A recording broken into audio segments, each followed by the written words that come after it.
ধার্মিক স্বর্ণকার ও রাজার আংটি। চমৎকার একটি শিক্ষণীয় গল্প। এক শহরে বাস করত এক স্বর্ণকার। লোকটি ছিল বেশ ধার্মিক ও সৎ। প্রতিদিন সূর্য ওঠার আগেই সে তার কাজে চলে যেত। তার দোকান ছিল বাদশার প্রাসাদের সামনে। দোকান খোলার আগে প্রতিদিন ওই স্বর্ণকার আকাশের দিকে দুহাত তুলে মোনাজাত করে বলতো, হে মহাজ্ঞানী, রিজিক দাতা, হে ক্ষমাকারী, তুমি তো অসীম অধিকারী, সকল কিছুর উপরে তুমি সর্বশক্তিমান। সমুদ্রের তলায়ও যদি কোনো কিছু পড়ে, তুমি তাকে সূক্ষ্ম অবস্থায় ফিরিয়ে দেওয়ার শক্তি রাখো।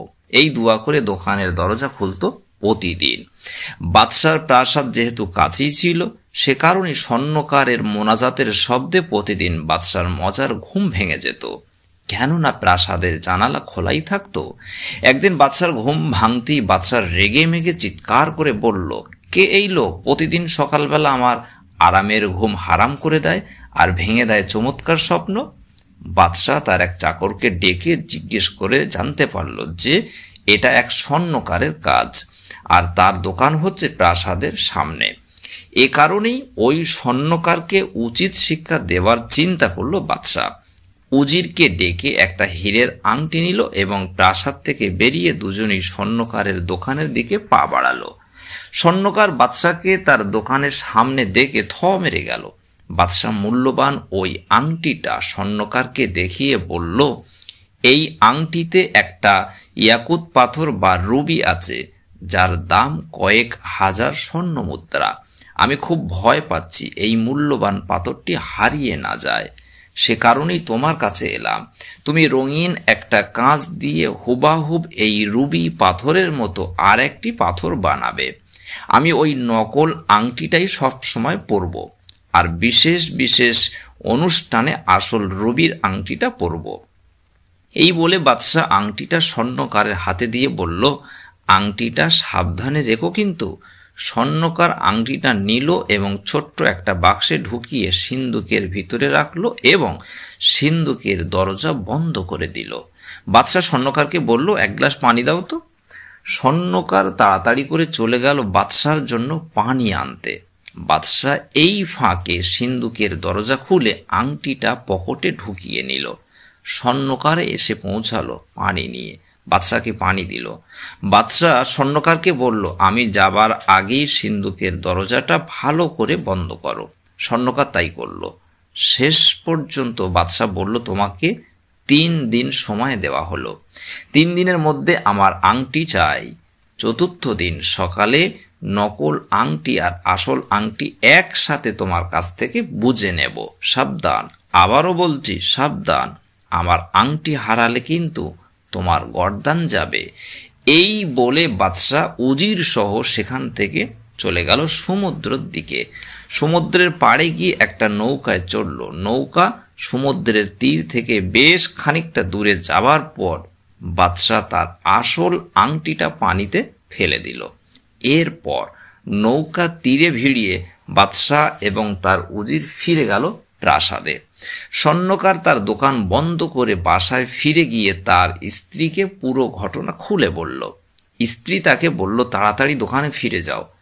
নকল আংটি বানানোর আগে এভাবে বাদশার আংটি সিন্দুকে রেখে আসা ঠিক হয়নি, কারণ বাদশা না বলল, ওই আংটি হারালে তোমার গর্দান যাবে। তাড়াতাড়ি ফিরে যাও, এক মুহূর্তের জন্যও বাদশার আংটি থেকে আলাদা হবে না। স্বর্ণকার বউয়ের কথা শুনে তাড়াতাড়ি ফিরে গেল দোকানে। সিন্দুকের দরজা খুলে ছোট্ট বাক্সটা বের করে আনলো।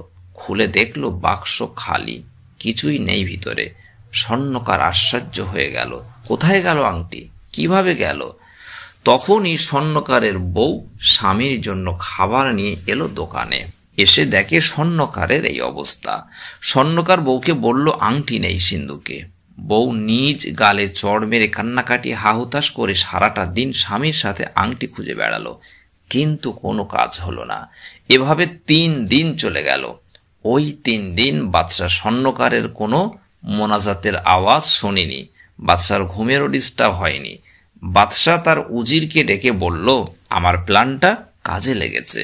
স্বর্ণকার আর সকাল সকাল আমার ঘুম ভাঙতে আসে না, কিন্তু চতুর্থ দিন সকালে আগের মতোই বাদশার ঘুম ভাঙল স্বর্ণকারের দুহাত তোলা মোনাজাতের শব্দে। বাদশা রেগেমেগে স্বর্ণকারের দোকানে গেল, তার সাথে তলোয়ার হাতে এক সেফাইও গেল। বাদশা গিয়ে স্বর্ণকারকে দেখে যে বেশ হাসি খুশি অবস্থায়। বাদশা গেল রেগে, আর স্বর্ণকারকে বলল, 3 দিন শেষ হয়ে গেছে, আংটি দুটো দাও, নইলে তোমার গর্দান যাবে।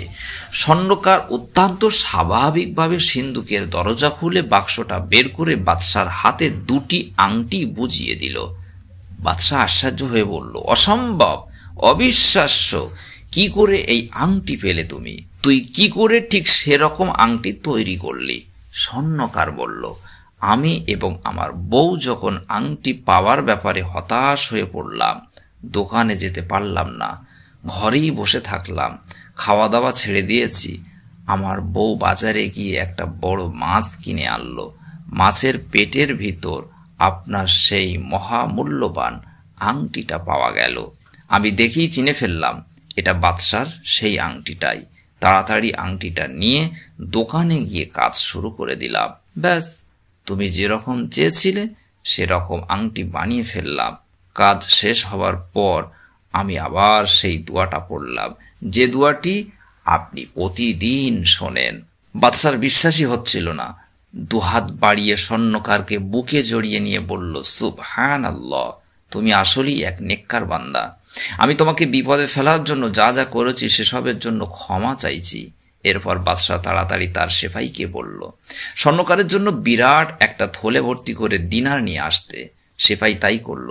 বাদশাহ সেগুলো স্বর্ণকারকে দিয়ে বলল, আজ থেকে প্রতিদিন সকালে তুমি খালেস দোয়ার মধ্যে দিয়ে আমাকে জাগাবে, দোয়া করবে, হে মহাজ্ঞানী রিজিক দাতা, হে ক্ষমাকারী, তুমি তো অসীম ক্ষমতা অধিকারী, সকল কিছুর উপরে তুমি সর্বশক্তিমান।